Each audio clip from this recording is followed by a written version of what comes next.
persepsi konsumen. Next.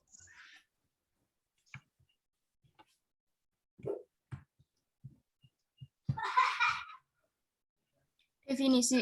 Persepsi adalah proses yang dilakukan individu untuk memilih, mengatur, dan menafsirkan stimuli ke dalam gambar yang berarti dan masuk akal mengenai dunia.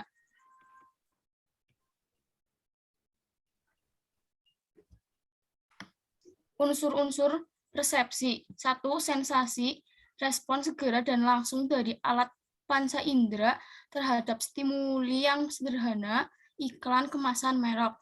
Kepekaan terhadap stimuli berbeda-beda sesuai dengan perbedaan kualitas indera penerima individu. 2. Ambang absurd, tingkat terendah di mana seseorang dapat mengalami sensasi, contoh, jarak di mana seorang pengendara sepeda motor dapat melihat billboard di jalan raya. 3. Ambang diferensial, perbedaan minimal yang dapat dirasakan antara dua macam stimuli yang hampir serupa. Ambang diferensial sering disingkat dengan J.N.D, just noticeable difference. Contoh, Coca-Cola mendesain ulang kaleng lebar merah dengan bentuk tulisan seperti tanda tangan untuk menjaga agar tetap kelihatan segar dan baru. 4. Persepsi subliminal. Orang kadangkala tersimulasi di bawah tingkat kesadaran mereka. Stimuli yang terlalu lemah atau terlalu singkat untuk terlihat atau terdengar secara sadar mungkin akan cukup kuat untuk dapat disadari oleh satu sel atau lebih penerima. Selanjutnya dilanjutkan oleh Mbak Uswatun. Dinamika persepsi. Persepsi adalah hasil dari dua masukan berbeda yang berinteraksi untuk membentuk gambaran pribadi persepsi yang dialami individu. Dua tipe masukan, stimuli fisik dari lingkungan luar, stimuli kecenderungan tertentu, harapan, motif, pengetahuan. Dinamika persepsi, sifat stimulasi.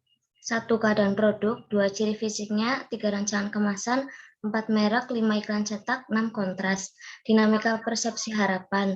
Dalam konteks pemasaran, orang cenderung merasakan produk dan sifat-sifat produk menurut harapan-harapan mereka sendiri. Contoh, selama bertahun-tahun, beberapa pemasang iklan menggunakan seksualitas untuk mencolok dalam berbagai iklan untuk produk-produk yang tidak relevan dengan seks.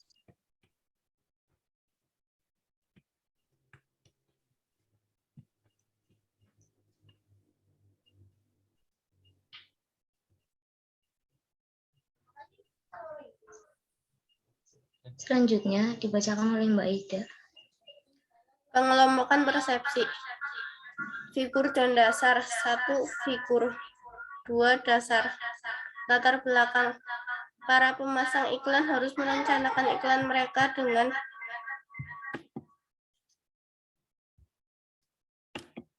teliti untuk memastikan stimulus yang mereka harapkan mendapat perhatian menjadi diperhatikan. Dipandang sebagai fitur dasar, contoh latar belakang, musik tidak boleh menutupi jingle.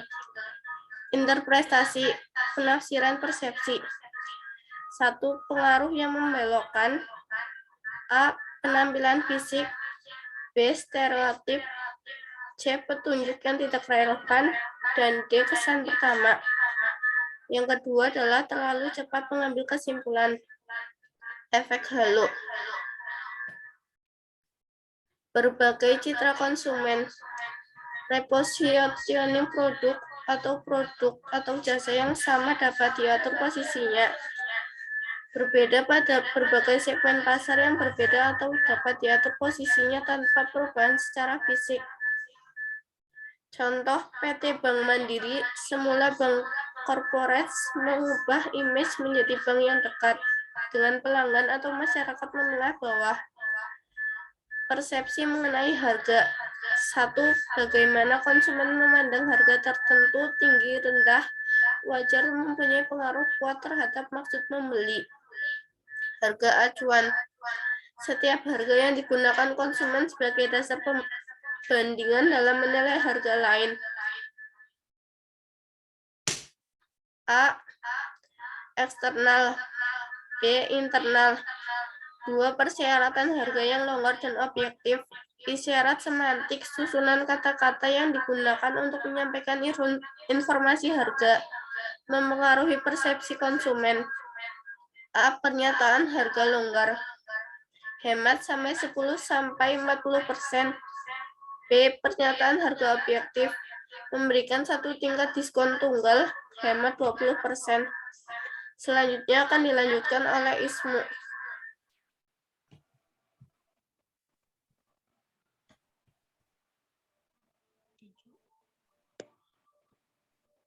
Kualitas yang dirasakan atau dipersepsikan.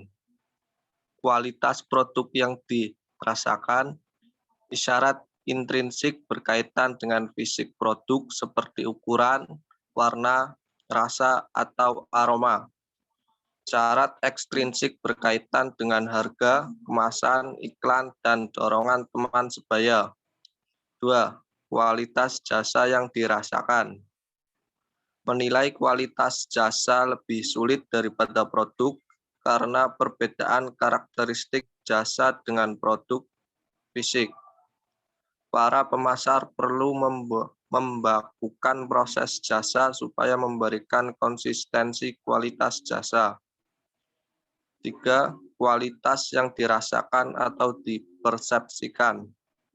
Gambar model konseptual komponen-komponen kepuasan transaksi. Pertama, penilaian kualitas pelayanan (SKI). 2. Penilaian kualitas produk, singkat PKI.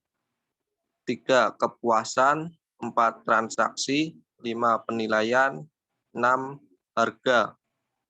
Hubungan harga atau kualitas indikator kualitas. 1. Harga. 2. Merek terkenal. 3. Citra toko. Resiko yang dirasakan. Ketidakpastian yang dihadapi para konsumen jika tidak dapat meramalkan konsekuensi keputusan pembelian mereka.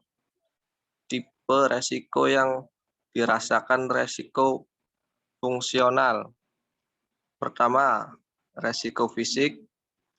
2. Resiko keuangan. 3. Resiko sosial. 4. Resiko psikologis. 5. Resiko waktu. Resiko yang dirasakan persepsi mengenai berbagai resiko. Pertama, besarnya resiko tergantung pada orang, produk, situasi, dan budaya. 2. Orang yang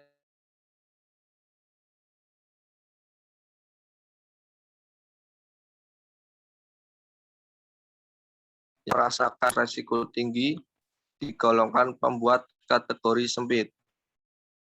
Cara menangani resiko. Pertama, mencari informasi setia pada merek.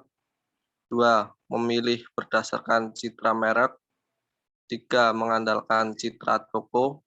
4. Membeli model termahal. 5. Mencari jaminan.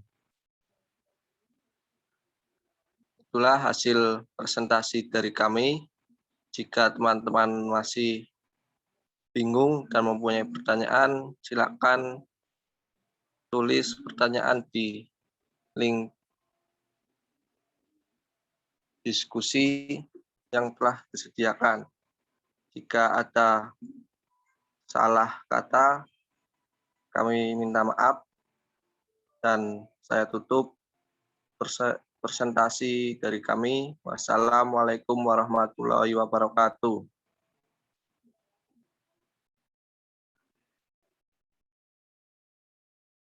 Wis kan, betul para.